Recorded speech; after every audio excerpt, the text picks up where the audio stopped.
समस्त केमती अछंती I hope so समस्त भल थिबे। आज संडे रे मु कोन कोन तयारी करछि समस्त happy Sunday. Yellow colour fried rice डाळे भळे पड़ी गोटे रायता तयारी होछि चिकन कसा ता सहित मटन करी। ओहो हो मटन करीटा पके दबा।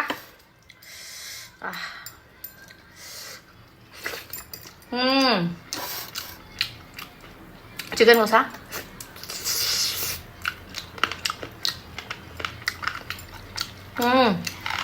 मटन सब मस्त ही टे परिश्रम करिया पड़छ आज सकाल उठी बस कि घर खाइबा तो घर खाइबा ना जहाँ जमे मत देखिए जलुंट एम गोटे जिन खाइबा चाहूँ आखिरे टे किरोसिन पकईदब सकाल उठला क्लियर हो आलू